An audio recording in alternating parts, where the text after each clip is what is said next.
eUnited and CLG are going to be playing next, and we'll see how that one goes. And then Trifecta versus Luminosity is how we're going to wind up ending the day here today. Totally, what are you expecting out of eUnited CLG? I think eUnited is just going to crush CLG. The way that they've been playing, I think that they have something to prove after their recent defeat against Splice. This could be also an experimentation phase from eUnited, considering that no matter what happens, they're still going to be in that #1 seed going to HRX. I'd have to agree. I think that this is time for eUnited to sort of test the waters with some maybe oddball selections, some strange strategies. Counterlogic Gaming is a team that is much better than their win-loss columns would lead you to believe. And because of that, I think that if we see some oddball stuff, I think it's realistically the red, white, and blue just kind of saying, all right, we know it works because we are the best team right now in our region. What is in that middle ground? We know it works because we've won so far, and we know it doesn't work because we're not stupid. But this middle ground stuff, right? What can we try to win with, and what is real, right? I want to see either a Guan Yu or a Hades out of Benji. If that happens, that would make my day. Really? Yeah. Knowing him in Season 2, when he was playing for Enemy, that's what succeeded for him in that laning phase, being able to actually find multiple victories. He actually took a Guan Yu into a Hades matchup and found a victory that I think it was against TSM way back in the day. Well, whether we wind up with a Hades or not, that's certainly something to talk about. Counterlogic Gaming on the other side. As we said, this team is out of the 1 and 2 running, but you certainly want to fix your seating up here for when you go into placement stages. CLG, a team that has just left me, unfortunately, disappointed is the word that I really lead with. This team is so much better than what they've shown us in the standings. Totally. How can they get a feel-good win against eUnited here today? They would just have to shut down Scream. They can't allow Scream to look for these ganks. Make sure that homie FA or whatever jungler is going to be for CLG. I think Mask is now taking up that role to be able to look for the counter gank and always be one step ahead against Scream. Do you think Mask is going to be enough of an application for this team to really just transform in a week? I'm not sure if it's going to be within a week, especially against eUnited with how powerful they look. But I think long-term, I like this kind of a switch-up. I think that Mask provides an interesting environment between the mechanical skill between Homie FA and Mask is very similar, if not the same, but there must be something different in the chemistry. Well, let's get down to business. Picks and bans on the way here on this beautiful October 3rd. eUnited on the left-hand side will have the first selection, and of course the first ban as well. So CLG on the other side, they're going to respond. But Mercury, the first ban first and foremost. No Pele either. I think both teams are looking in the jungle, and I think that's exactly where they should look. No surprise that Mercury is being banned away. One of the go-to jungler picks, whether it's North America or Europe. But a little surprised that United banned it away, considering they're the first pick. Athena banned as well next to Chernobog. So 2 strong assassins and 2 global players are going to be banned out. Freya available, Baron Samedi available, and it'll be eUnited taking the snap first pick Freya. That's what Splice did all last set, and Splice did win the last set. That's very true, and whether Cyclone Spin was building defensively or not, he was making that character work. I think a lot of it leaned on his front line to allow the Freya to work, so we'll see the direction that PBM and Benji want to go. Most teams, have placed the Freya in the middle lane, so we'll keep an eye on if that's going to be in the hands of Panda or if that's going to be in the hands of Baskin. But Terra and Hurriwind. This is the same exact set. Are we sure what this is eUnited versus CLG? Naja even being locked in for Scream this time around. Yeah. This is, it's pretty identical. Yeah. Baron Samedi here selected to throw us off a little bit. eUnited. Benji was one of the first guys in the solo lane that made me go, oh, damn, Baron. I knew he was going to be a solo, but damn, look at him solo. Yeah. Benji was one of the first to come onto the scene and do it, and he's going to select him one more time. Ratatoskr for CLG. You need that global pressure with knockups against gods that don't have natural gap closing escapes, specifically the Freya and the Baron Samedi. I'm expecting Mask. One of his go-to picks, actually, is a red to play this. Don't expect it to go to fineokay in the solo lane. So if you can shut down the Freya, whether that's middle or in the dual lane, then you're going to allow your team to transition relatively safely to that mid-game point. Yeah, I definitely want to see Ratatoskr do well. Mask, one of the premier Ratatoskr players in the world. driving that one home. Mask spent the majority of his time this year on a team that didn't find success. Here he finds himself on another team that hasn't found success. But make no bones about it, I think this player is extremely talented, and I'm waiting for him to make waves. I think he needs to find the right group of players around him. He definitely has the mechanical skill, but if you think back to when he came off of his competitive ban, when he joined Team Envious, I believe it was, in Season 3, that was a group of all-star players, but for whatever reason, it didn't really mesh too well. He had to transition away from that squad, and there's some times where Mask makes some really highlight plays, but then I see other times where he second-guesses himself, and I think that's what's preventing him from getting to the elite status jungle role. Well, hopefully Mask has a little bit of confidence in himself now. He'll be playing one of his stronger selections here. Janus and Cerberus, the last two choices for CLG. eUnited round out with Sobek and the Neith. So we've seen a lot of Neith in the mid lane coming out from our best friend Baskin, which means Freya might wind up in the hands of PandaCat. Again, another carry Freya. What do you think about that? Carry Freya versus mid lane Freya. It's a little bit of a different style. I expect Freya to go for PandaCat. The difference is what you want to do in the side lanes, right? So if you're going to try to keep Freya alive in the side lane, you put Baskin on Neith, you throw the World Weaver to deal with through the Cosmos and through space and time. We'll see if it's enough. eUnited, they are on top. CLG, they've got a new jungler. Who takes game 1? That's what we're here to find out. Ready, set, go. It's been a long time, a long break for Mask, but hopefully he still remembers the game where everything is as he rejoins CLG in the jungle. Not rejoins, really rejoins the league. He's now on CLG. That is, I understand what you're going for. It hasn't been that long since Mask left Trifecta, but here he is, back again. I think that, you know, I said it on Twitter whenever this move was first made. This is a move that is risky for Counter Logic Gaming, but if they felt like they weren't going to win with their current roster, it couldn't get worse for them with this pickup, right? And you have to take a risk at some point. Good secure here by Jigz. It'll cost him a sprint to get out of danger, but good job by him to not let eUnited strip away that red buff for free. I like the idea. It is a risk, but I think Mask played so well this year with Trifecta that it was worth it.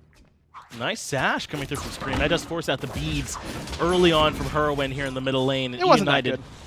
Yeah? You didn't think it was that good? No. Oh, I have to be pretty forthright here. So I lost a bet to PolarBearMike. Right. The Steelers are very bad this year. They lost to his Baltimore Ravens. That's American football. And his request for me losing was that I give Scream a hard time during this set. And you know what? It shouldn't be that hard. I'm not really that worried about it. But so in before all the Reddit threads and how I hate Scream, I usually spend all my cast talking about how good Scream is. This is going to be a nice change of pace for me. Right, a way to bring a little bit of balance here to it is he'll be up against Mask this time. We just talked about, right, is back here in the jungle, and he has played well, I feel like, for Trifecta before coming back over here to this squad. It's a little bit surprising, you know, you wouldn't have pointed to Homie as the problem on CLG, but without a doubt, there is a problem there. So I like that they made an adjustment. And I don't know that Homie was the problem. I don't think so either, but there was clearly a problem with that team. I just don't know what it was. Mask here trying to go up against Baskin, uses the whole kit. Hurriwind is coming and up and over the unstable vortex. Baskin still willing to take this fight because Scream is on the way. He's right that Hurriwind had no mana either. He had just enough to portal out, but now fineokay should punish Baskin because someone should please punish Baskin, but no. He walks right out, unravels to get a little bit of healing. He'll be A-okay. That's just understanding how much damage the enemy team can do to you at any given time. That is, that's the mark of a really good player. Yeah. As soon as you get up and over Unstable Vortex, Janus does nothing to you anymore, in the early stages especially. fineokay gets charge prayed back in. Scream is half HP. Got to be careful, stuck inside the pit. He does have the sash, but ends up falling to Mask for first blood. Man, another game where United's got started the hole because Scream makes a bad play on the blue buff. Am I right? Unbelievable. Good identification there by Mask that was a kill opportunity. Scream, even if he ends up getting that blue, wasn't going to get out of there, even with use of purification beads. So another game, another int for Scream.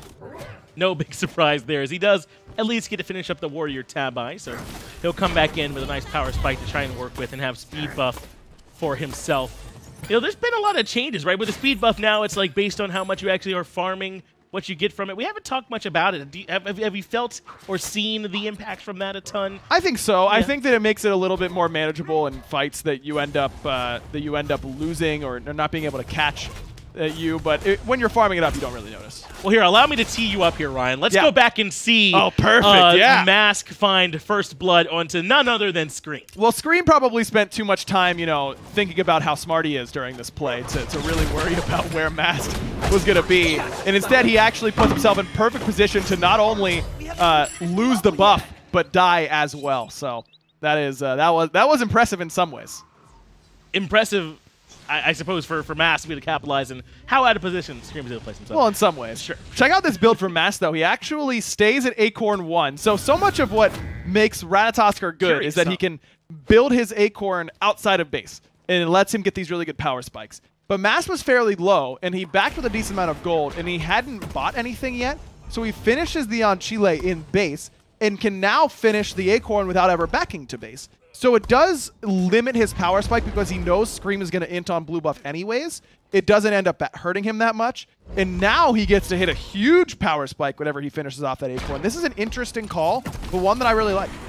And it is nice, right? Because like you said, you're going to get that power spike from being able to get your boots, essentially, when the other person wasn't able to, or in a window when someone else can't back and get those items.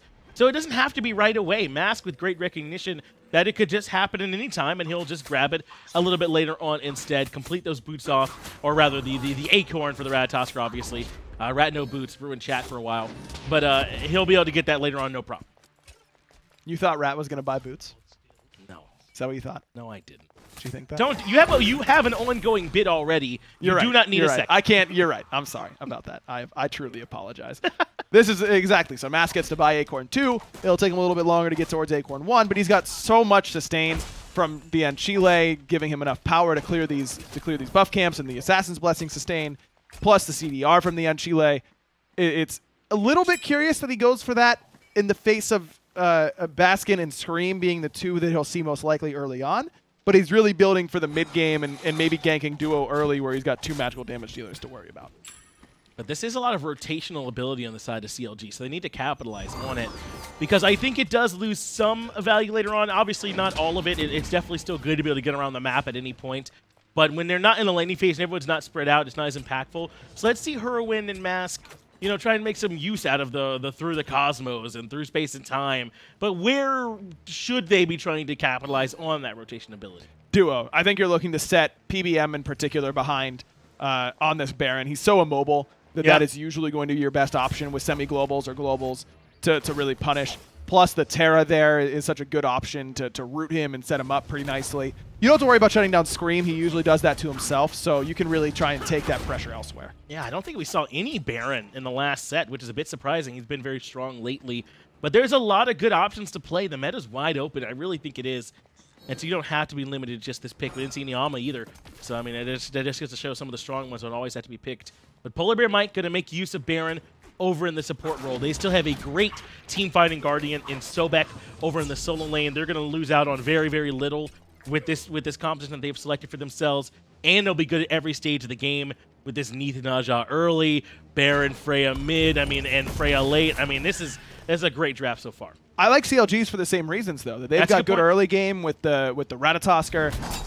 The one thing their draft lacks a little bit traditionally is AoE, but that's where Snoopy's Hui comes in. Hui's really starting to see a rise in popularity. I mean, for a while it was kind of the Rom show where every hunter under the sun was taking Rom.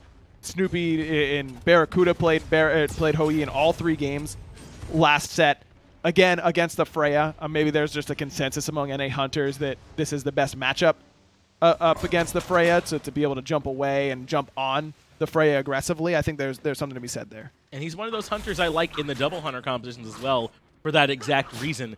Sometimes that is what you kind of give up. You're very good against single targets and shredding them quickly, but Hui can kind of cover the gap that you miss with some of that AoE if you want to go Fafnir. And then even like a mage ADC or double hunter that still might not have a ton of AoE. So Hui has some versatility. Glad we're getting to see more of him as Snoopy has finished those Devourer's Gauntlets as soon as possible and already has them stacking. Both mid laners also going for their boots first and then working on the stacking. Looks like Snoopy the only one who kind of skips out on those boots first of all. But he, I'm a little surprised because a lot of times against magical ADCs, you'll see hunters rush the boots and then go for Bloodforge right afterwards to really get a big power spike to try and knock down that Freya in lane or the Chronos or the Soul, whatever they're playing against.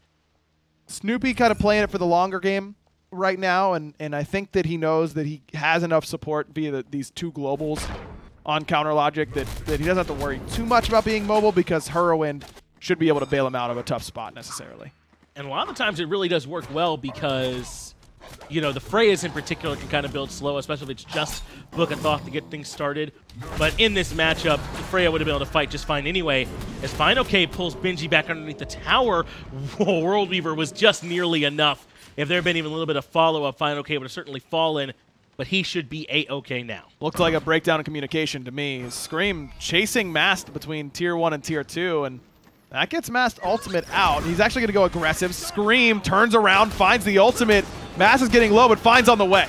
Fine. Benji should be here trying to make sure that if there's any more follow-up that he could be the one that has it. fineokay keeps Scream from chasing down Mast on the back end. Now Scream very low. Earth the Fury comes out, and the wall collapses on Jigz, takes down Scream. Just no way that Scream's going to get a rotation from Neith Baron as quickly as a Janus is going to get hit, not only himself, but Jigz there as well.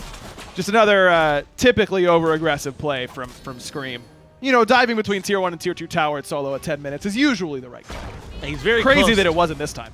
Very close to being able to find the kill that time, but not able to. Good presence there from Fine. He was just bullied out of lane a moment ago and was able to make it back in. I believe the teleport is what worked that out. Snoopy had just enough mana for Dive Bomb, and now he's retreating.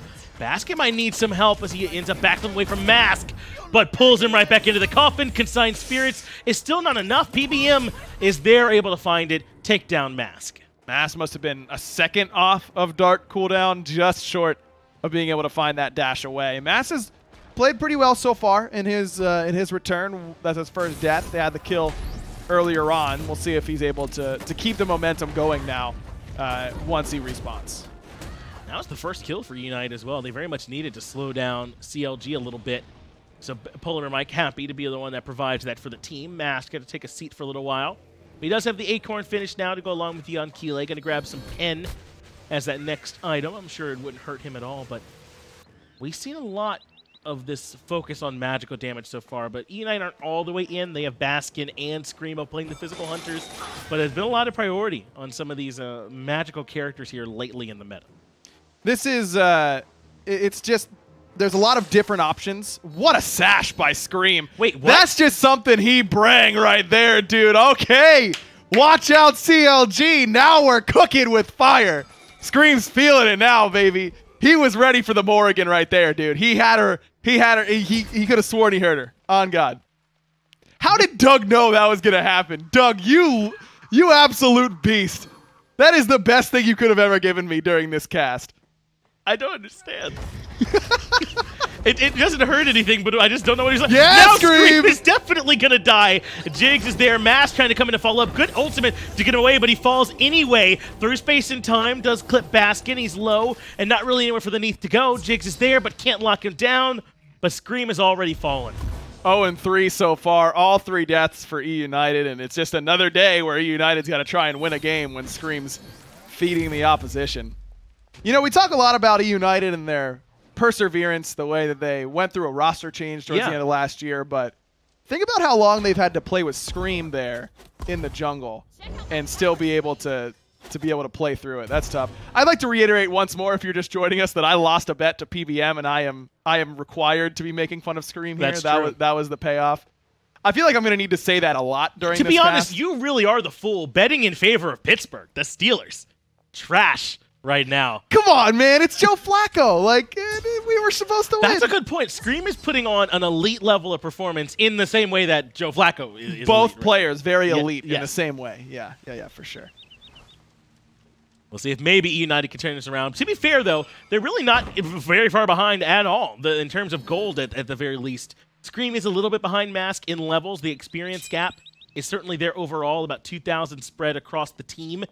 But, I mean, eUnited very much still in striking distance. They have not lost very much aside from a couple of Scream lives. And that's like barely even a kill when you think about it. So it's really not that big of a deal. so far for eUnited. I mean, this is where they're used to being. Mast hasn't pulled too far ahead of Scream, so it's not too bad quite yet for eUnited. The real problem was when Scream is 0-3 and the enemy jungler is gotten all 3 of those kills and he's huge. Right. At least Scream this time around has been able to spread it out a little bit. He's going to try and go aggressive one more time on the Jigz. Can't find much more there, but does force out the Earth and Fury. Half HP. Looking for the retreat through space and time. Clips PandaCat and Unstable Vortex. So he has to go up into the air, but Mass finds PolarBearMike. Takes down the Baron in the middle lane. Big plays coming out from this Rat, and glad to see Mask back here in the SPL looking good. CLG now with that 5-on-4. Benji and fineokay both rotating over towards this left-hand side. And they're going to pull gold. Oracle Vision's there for eUnited, so they know that this is happening. The Suns are coming out from Snoopy to try and burn the objective quickly. Benji goes in aggressively. CLG confirmed the objective, but Scream has a target up in the air. He takes down Mask. Snoopy has been hit by the bandits as well and might be in trouble. He finds the Ricochet, Scream! though. Eat that, Snoopy! Gets him with the double Ricochet. Big plays out of Snoop. That really is something Snoop brings, though, by the way. For a long time, Snoopy has been finding ridiculous ricochets on this Ho Yi and finding kills to at least find one on the back end, because that's a good fight for eUnited overall, you know, to be able to find, or rather for CLG, rather, be able to find the Gold Fury on the back end of that. So eUnited need to be able to find some kills, and they got a couple. They did, but still the gold going pretty heavily in CLG's favor thus far, about 600 more than what eUnited was able to recoup during that. But the XP actually went in eUnited's advantage with those 2 kills, so that is pretty important for them to stay relevant. In the early game, XP always more important than gold. Right. The gold is so minimal anyways in this game. I mean, in fact, just after a tier 1, eUnited ends up taking the lead, so the Gold Fury really doesn't do a whole lot there for CLG. Red buff being invaded by eUnited one more time to keep things close. Mast finds Baskin with the stun. Good banish from PandaCat. Means Baskin should make it out, though he does have to use the Aegis to make it happen. But this Ickvile from Baskin in the middle lane, there's a lot of builds that you can go with Neith, and she's very likely to be able to go pure ability. But the Ickvile, a nice bridge item we don't always see, I guess, in the mid lane Neiths. I don't love it here in particular for Baskin, because if you're looking to give pen to Scream because he needs the help, I think that Executioner just does, that'll actually give Scream that help. Ickvile won't really provide that still. I think I would have rather seen a Crusher if you need attack speed. It's obviously less, but it synergizes so well with the rest of Neith's kit that you have 4 abilities that can apply that Crusher dot. You're getting penetration as well. The Ickvile just gives you more attack speed for a little bit less pen and a lot less power, at least off the bat. If you're hitting multiple auto attacks afterwards, then it does more or less the same, just without the dot being applied after the abilities. But I think that's so relevant on Neith that I would have rather seen that. I do like the Crusher there. Ickvile is cheaper than the Executioner at the very least, so maybe it's a similar effect for less, and he only has to dip his toe into the auto attack or to the attack speed and can kind of stay largely ability based. I think maybe once we see the rest of the build, we can zoom out and maybe see what it is that Baskin's trying to go for here. But so far, feeling comfortable on this Neith, man. Level 15 out in front. They did also get the beads from Hurriwind, I believe, just now with the World Weaver committed onto that Janus, so he'll be slightly more vulnerable. Though as long as he has 3 space and time, he's still very safe. That is the idea, but he will need to be near walls, because even if he gets stunned for a moment by World Weaver, that is a setup that Scream needs, and I mean truly needs, to hit that Windfire Wheels follow-up. Awesome way to go along with the Gladiator Shield as the build for Scream. Snoopy in a bad part of town. The sash lands, and Snoopy will certainly fall to the damage of PBM and into a snap ultimate to find Hurriwind. Brings him right back down, but he wasn't in life of the party the whole time, so they miss out on some damage. PolarBearMike wants to chase down Hurriwind, but Scream gets hit by the tower. He needs to be careful. Does manage to get out of tower range, but here comes Mast, finds all 3. Good shell. But a good backflip and a better shell from PBM keeps Scream up. Hurriwind is too low. He ends up standing in between everyone, and Baskin burns him down. 1 more kill for eUnited, 2 in total in that engagement. And now they're the ones out in front in terms of the goal disparity. A nice swing around for the Order side. And that's just PandaCat being able to bully Snoopy out, force the leap early on in the fight in a well-timed rotation. Scream does end up losing his speed to fineokay, just not really there on time, a little bit too distracted towards the mid lane, and loses the most important objective on the map, but it's fine. It's not like that big of a deal or anything like that. Yeah, nice. That camp's gone too, Scream. Oh yeah, this one's gone too. You hate to see it. Not able to stay quite on top. Those jungle timers will take the back instead. But eUnited showing a little bit of how strong they could be in this early game, right? Where CLG had some really nice plays around Mask in particular, I think, on this Ratatoskr, who can be a very strong early game god. But they've answered back pretty well. We're now sort of getting into that mid-game stage. The lane phase breaking down a little bit. You can start grouping up a little bit more.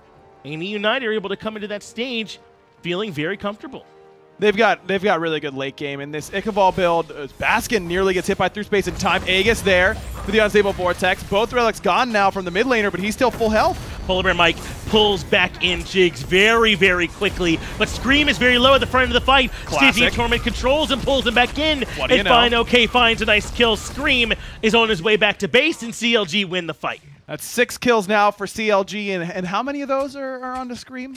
So 5. Oh, 5. Would you look at that? That's something there, huh? It's most of them. It's almost all of them.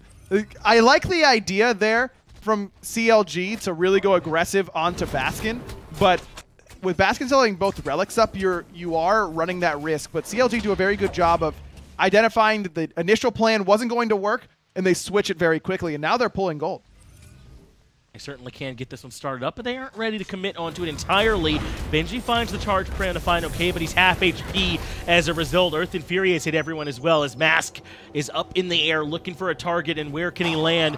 So far, though, he's found no one, and CLG will just come back to the gold Fury. Scream has had this opportunity to respawn, so this could be a 5-on-5 again. Benji backs to base and has teleport available, and right away, eUnited gonna get on the objective. Why not? Benji has everyone busy. 3 people have collapsed back onto the Sobek. Only fineokay and Hurriwind are here for defense. Unstable Vortex comes through, but eUnited secure the objective, though it was close.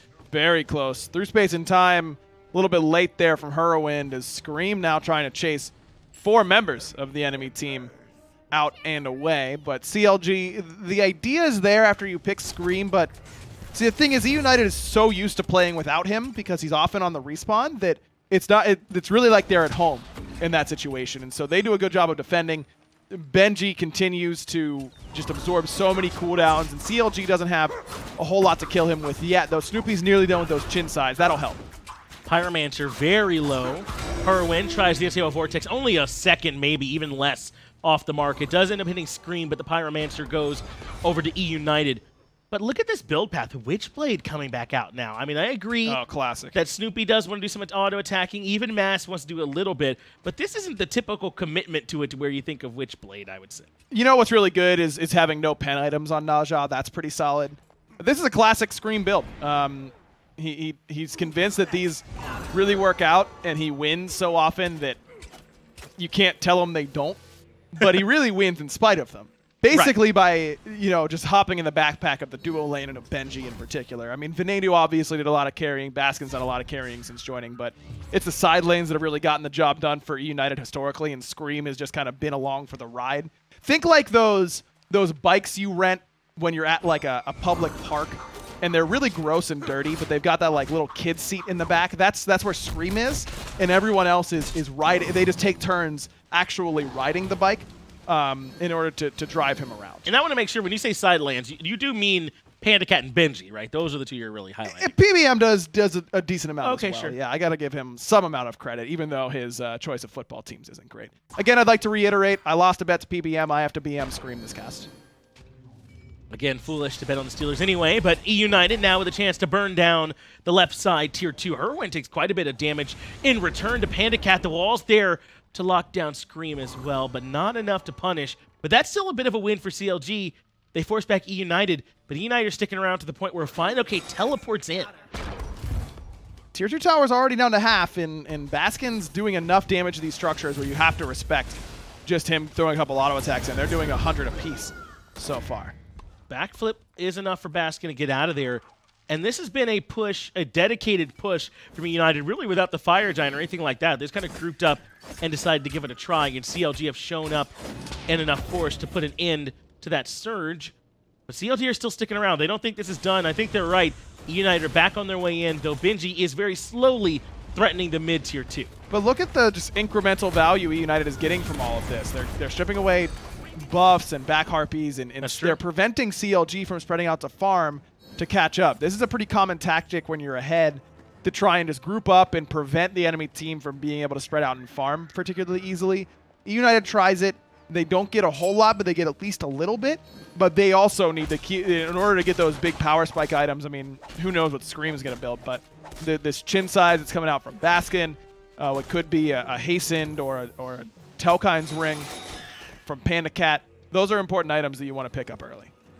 Messengers there for Scream, almost to the Bumbus. We'll see if he elects to finish it for a little bit more movement speed. He does. He even sells off the Blessing to make sure the Bumbus gets completed at the back end, so he will certainly be zooming around the map. Right, well this makes sense because Scream's not going to do a lot of player damage anyways, so the subtraction in player damage isn't a big deal. And I don't mean that the character doesn't do damage or the build doesn't do damage. I'm saying that Scream isn't going to be doing the damage. And this is something we saw a little bit more commonly when Naja had way more power just in the kit, right? From the passive, you could afford to build like Shields of Regrowth even, and the Bumbas, because all the extra movement speed was way more critical because you're getting enough power anyway. Scream electing for the movement speed when that's not quite the case, as he's built a little bit more utility anyway. That's one way to put it. Or bruisery, maybe not utility, maybe more bruiser. But I agree, maybe not what we normally see from Naja. Well, if Scream's building it, you can expect it probably won't be something you usually see. That's the ultimate forced out from Scream off the initiation from fineokay. It is the blink, but I imagine he's still okay with that trade. They don't have to worry about the Windfire wheels for quite a while. Did they really have to worry about it in the first place, though? That's my question. When you're doing your calculus up against eUnited, Scream's ultimate doesn't come up much, I guess. No, it's like, okay, so we're going to initiate on a Baskin and PandaCat and PBM and Benji because they're the ones who are going to win the game. And at this, we'll blink on the Baskin, he'll backflip, PBM will shell, and then, oh, there's Scream's missed ult. Okay, kill him. We expended nothing, and now we can win the fight from there. But still an important matchup here where Splice, we saw, confirmed second place, so they will be the team that's right here alongside eUnited. But for everyone else, it's not confirmed where they're going to be in the standings, and it does impact who you're playing. You know, are you playing up against a minor league team? You played against one of those international teams.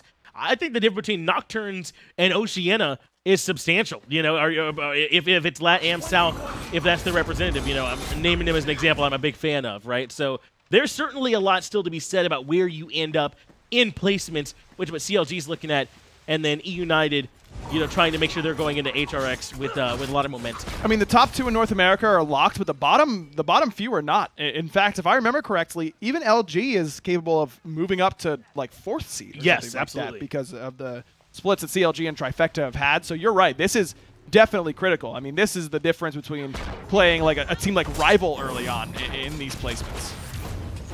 Jigz goes in aggressive mass up in the air, and he finds the knockup on the PandaCat or PolarBearMike and Baskin. A big knockup from him. Hurriwind absorbed with the World Weaver, but it's PolarBearMike who's up on the coffin. They pull in Jigz, and Baskin finds a nice, easy kill to start things off. fineokay didn't get to do anything at all that fight. As blink forward from Benji, good beads coming from Hurriwind, as Scream gets his ultimate immune by through space and time, and now turned on beautifully by CLG. Easy for them. fineokay finds the ult on to Benji, but elects not to pull him back. I think that was the better call, but he ends up dying from PandaCat. Too much damage from this Freya. Now it's 2 for 1 in eUnited's favor, and this Tier 1 tower is certainly coming down. Again, Scream falls, but the rest of eUnited surging forward with some ease as they've got their true carries in Baskin and PandaCat still nice and healthy. Snoopy has both his relics, but no ultimate. It'll be pretty difficult for him to contest here. Hurriwind is repositioned to the back end of the fight, but it's just not enough. The Tier 2 tower ends up going down in favor of eUnited. Now they're up nearly 8,000 gold. This gold lead materialized very quickly ever since they started kind of forcing the fights around that Tier 2 tower and left, rotating over to right and winning a big fight there. eUnited now pretty firmly in control. This is what this team composition can really do well, though, is control those mid to late game team fights. And what I was looking for whenever Jigz was getting hit by that life of the party is you often need to be if one tank is getting focused by it, the other one needs to try and jump in front and absorb that. Because Jigz was already below half, he's getting pulled back in by life of the party. The longer he's in it, the more damage he's going to be taking from Baskin and PandaCat because he's basically standing still and moving straight backwards majority of the time. So fineokay not being able to get in there, I mean, Jigz dies when fineokay is full health, full mana, has ultimate up. I don't know if Benji was zoning fineokay at that position, but somehow, some way, the rest of CLG need to find a way to get in there and help Jigz in that situation. Unfortunately, ends up falling early on. Looks like it was the first death. Yeah, not a ton over there for CLG. It's only been 14 kills so far, but the fight comes in favor of eUnited. PolarBearMike might need a little bit of backup. It is enough to force CLG to leave. But we were talking about Baskin's Ickvile early on, right? And how would that fit into the build path later on? It fits in perfectly because he's built nothing but attack speed since Executioner Ken's and Odysseus' bow. Yeah, it's been very much the traditional ADC build. Just not a Neith build, right? Out of the mid lane. But remember, Neith did get some base attack speed changes. She feels more like a traditional hunter than ever before.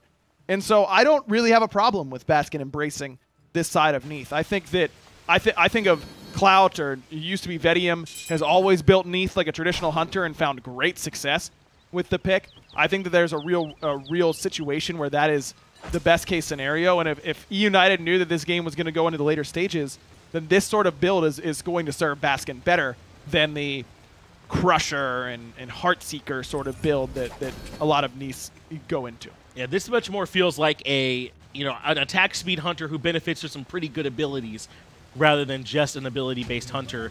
And it could certainly still work. It's just without the typical steroid to buff the attack speed, it doesn't feel quite as potent as some other hunters if this is kind of what you want from it. But Baskin's made good use of both elements of Neith so far. He's at the top of the player damage chart, so yeah, no reason not to go this route. Can we actually ride along with Baskin real quick? I want to see what his base attack speed is. Well, bad timing. But, okay, 2.37, that's great. I mean, who needs an attack speed steroid at that point? You're near max without it. That's true. He's right there at the cap. Doesn't mean he's had to build quite a bit of it, though, as up into the air, Scream has one more target. It's fineokay this time, who doesn't seem very fine. In fact, he's in danger of dying. The World Weaver will be right there when he lands. He jumps away, still barely alive, but PBM finds him. Scream can't find the sash onto Hurriwind, who repositions, and it will be able to go back to the base and heal. Good use of portals there by Snoop. Takes those ports, and he might be out, though Scream does have that Bumba's mask. He's trying to chase him down. Jigz gets finished off by Benji in the Titan room. Scream. Oh, no. Unable to find Snoopy on the back end with the sash off the mark. Dude. In fact, he could be in some danger depending on the range of the fight. Scream has to leave. He needs PandaCat to come in and back him up here. Ricochet not Good there. sash. Good. What a team. How selfless is PandaCat to come in and bail his good old buddy Scream out of danger. Certain death awaiting Scream until PandaCat gracefully shows up. I think so, by the way. Yeah, he was definitely in some trouble. Scream, though, with a good job finding the ultimate mask, will be the one that comes back down and removed Baskin with plenty of damage. Fire Giant now in the sights of eUnited. Remember, they're out in front already.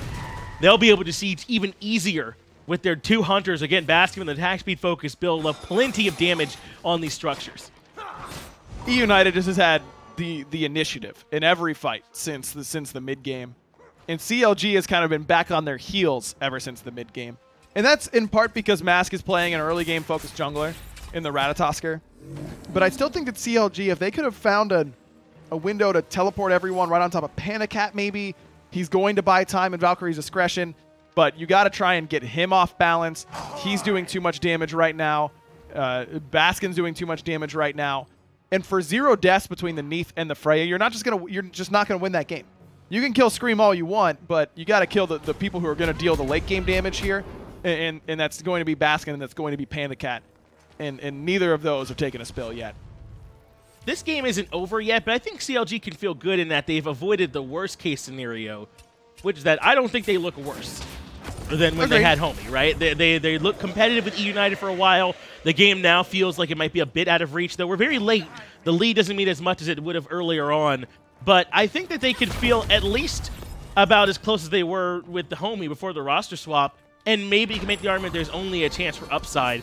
The set's not over, the game not over yet, but at least this early in, I don't think CLG feel, less competitive than they were before. I would agree with that. It's going to take some time, without a doubt, but to have this be your launching point is a pretty good spot to be in. Yeah, without a doubt. It's left side Phoenix already at half HP. Hurriwind and Mask relegated to that right-hand side by PBM's poke over the wall. Baskin does get stunned and has to use the beads very early on. And that's enough for eUnited to rethink where they want to look for their aggression. Maybe they'll grab the tier 2.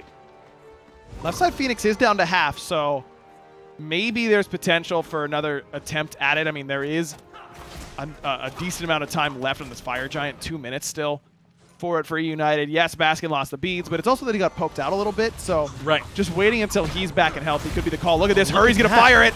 Through space and time, comes through in the backside, Earth and Fury there, and Baskin gets immediately removed. fineokay is the one that grabs him. He also controls PolarBearMike back into the portal. Mask there for the follow-up. PBM is low, but he's all the way dead. Snoopy finds him. 2 quick kills from CLG. Love that play from CLG. It's that kind of craftiness that you're looking for from this team, and they use Hurriwind's ultimate to perfection. Hurriwind right on the mark with Through Space and Time. Domes Baskin, and he never even gets the Aegis off. PandaCat now having to run away from fineokay. He has Benji here to provide some support if needed. But that wasn't too dissimilar from a lot of the Blink Terra that we saw, I believe, a little while ago. I don't remember exactly who was playing it. But the idea is that you blink in Earth and Fury's variety immediately on the back end of the fight, right? And now you're already starting the fight off on disadvantage. Except everyone got to have the blink thanks to Hurriwind's ultimate. A scary fight for eUnited as Scream off the mark a bit with the ultimate, allows them to reposition, but it does slow down CLG. They have not gotten the tier 2 yet. Oh, Snoopy just insta-dies, doesn't use his relics, and gets insta-killed. Now Mask ends up falling. fineokay's up and over the wall, but Benji might be able to chase him down with some help from that charge spray and the blink. Snoopy just, it feels really bad to have to beads Aegis off a whoop, but you need to beads Aegis off the whoop. Yeah. When the enemy Freya is 6-slotted, you just cannot afford to take that burst damage. That's a huge fight for eUnited in the back end of a great play from CLG. Jigz forced out by Scream. PandaCat gonna take a couple shots when he isn't looking to. PandaCat even trying to see if maybe he can take Scream and take a couple extras, as now the minion wave is here. They could rotate over to left too. Remember, that one's already weakened. eUnited aren't entirely set yet on where they want to go. There seems to be some infighting on which direction they want to go. But mid it is. Run it down mid. When in doubt is the call. And they're not even going to go for that Phoenix here, Finch. They're going for the Titan. Benji with the charge spray onto the Titan allows him to get in. Jigz and Hurriwind the only ones up for damage. Snoopy will be here momentarily, and he has the ultimate, but the Titan's already at half HP. PandaCat takes down Hurriwind and fires back shots from the sky. Snoopy respawns and immediately falls. Double kill for PandaCat, and the game for eUnited. Nice job by eUnited. Scream had a rough early game, but as I said, they're able to get past it. PandaCat played very, very well. He and Baskin. Baskin only takes the 1 death. PandaCat, by the way, I think in that play where Hurriwind ults in underneath that tier 2 tower, I think PandaCat Aegis the damage in reaction to the Through Space and Time sound. Crazy. And he was next to the wall. If that's what happened, then that man's insane. He played great on the Freya. He absolutely did. eUnited looking as good as ever. And I think showing them one of the most important skills, which is bouncing back a bit. They were never hugely down, but it was definitely not in their favor towards the early game. Matt did a great job with the Ratatoskr, sort of dictating the pace for it, and they're able to kind of hold on through that and then regain control. But as you said, I think that is an encouraging loss, as much as there can be one for CLG to pick up a new jungler. Mask looks pretty good in the early game, which is where you expect that Ratatoskr to look good. I'm excited to see what they bring out in Game 2, because I do think this is an opportunity for CLG to get great practice and see what they can set up for when they go into the placements. Well, who is your MVP from Game 1? Let us know in the Mixer chat polls once you get an opportunity. But this is important. The reason I highlighted it is because CLG had a legitimate chance to be worse into placements and like not even have a chance to make it in the right direction. What I'm trying to highlight here, I don't think that they're any worse than they were before. I think they can still feel good about their placement stages, at least based on what we've seen from Game 1. They do need to get some momentum, and they need to win on Friday, because they are in danger of dropping not just out of 4th or not just out of 5th, but if LG has a good week, then they could catapult up to something like 4th, knock CLG down to potentially 6th or 5th. Sure. So it is key that CLG, moral victories aren't going to get you far enough. They need to find wins here this week. I want to try and get the easiest path as possible in those placement stages. Let's get it back over to the desk, break down what we saw in Game 1.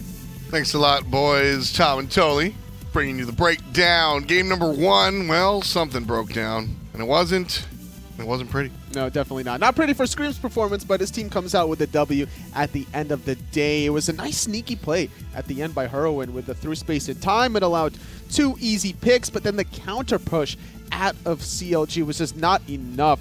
Unfortunately, Snoopy didn't respect the whoop, didn't use his relics, got 2 shot by the Freya.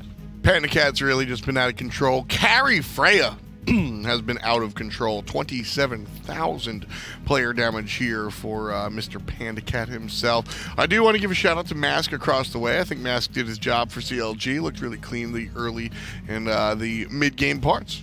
I agree. I think like that first defense of his own blue buff where he found the first blood onto Screammmmm. The only problem was he didn't really get any sort of momentum off of that. He wasn't able to transition that to some global side lane ganks and really shut down PandaCat. That was an absolute monster in the late game. I mean, that's your MVP. PandaCat just out of control on top and doing what he can.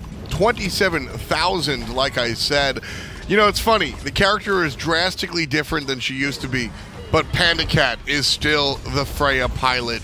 Coming through, old Freya, new Freya. He doesn't really care. The Valkyrie is at his discretion. Oh, look at this. Look at the whoop into the two-shot. Snoopy gets caught out by the whoop here and then gets absolutely two-shot. Now, he's not full health, granted, but I mean, still, when you're getting whooped, you gotta respect the follow-up. Because even if you're not dealing with PandaCat's damage, you got the control from Benji, so you're probably going to get plucked. You're probably going to get slowed by PBM's Baron, and it was a fantastic performance by eUnited collectively. Talk poop, get whooped, get snooped. Nice job there coming down from PandaCat, giving Snoopy back to his old self. One game in the books now for eUnited. They are on top of the standings. CLG trying to move and groove on up. We heard the commentators talking about HRX. That's going to be the big deal. Everybody fighting for their position in placements